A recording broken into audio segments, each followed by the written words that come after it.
আজ মধ্যরাত থেকে শেষ হচ্ছে সাগরের মাছ ধরা ৫৮ দিনের নিষেধাজ্ঞা। তাই মাছ ধরতে শেষ সময়ের প্রস্তুতি নিচ্ছেন জেলেরা। ভারতের সঙ্গে মিল রেখে অবরোধ দেয়ায় এবার জালে ধরা পড়বে ঝাঁকে ঝাঁকে ইলিশ, এমন প্রত্যাশা সংশ্লিষ্টদের। কুয়াকাটা প্রতিনিধি মনিরুল ইসলামের রিপোর্টে জানাচ্ছেন সোহেল আহমদ।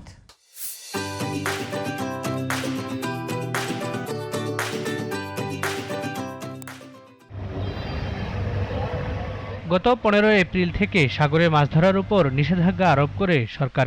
প্রতিবেশী দেশ ভারতের সঙ্গে মিল রেখে টানা ৫৮ দিনের সরকারি নিষেধাজ্ঞা পালন করেন জেলেরা। মধ্যরাতে এই নিষেধাজ্ঞা শেষ হওয়ায় সাগরযাত্রার শেষ সময়ের প্রস্তুতি নিচ্ছেন উপকূলের জেলেরা। কেউ মাছ ধরা ট্রলার মেরামত করছেন, আবার কেউ বুনছেন জাল।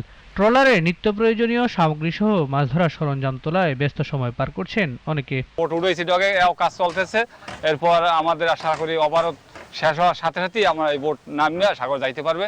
আমরা জালের কাজ করতে আছি, বোটের মেরামত করতে আছি।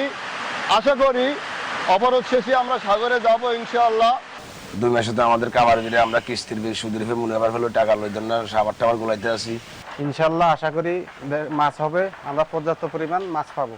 একসঙ্গে দুদেশের অবরোধে মাছ ধরা থেকে বিরত থাকায় ইলিশ সহ মাছের প্রজনন ভালো হয়েছে বলে জানান মৎস্য কর্মকর্তা। আমাদের উপকূলের জেলেরা প্রস্তুত আছে সমুদ্রে যে মাছ আহরণের জন্য। মৎস্য অধিদপ্তর থেকে আমরা আশা করছি তারা তাদের কাঙ্ক্ষিত মাছ পাবে এবং তাদের যে এই ৫৮ দিনের যে অর্থনৈতিক কষ্টটা সেটা লাঘব হবে। পটুয়াখালী জেলায় নিবন্ধিত জেলের সংখ্যা ৭৯,০০০। জেলেরা সাগরে নামলে এবার ঝাঁকে ঝাঁকে ইলিশ ধরা পড়বে এমন প্রত্যাশা মৎস্য সংশ্লিষ্টদের। সোহেল আহমদ, জিটিভি নিউজ।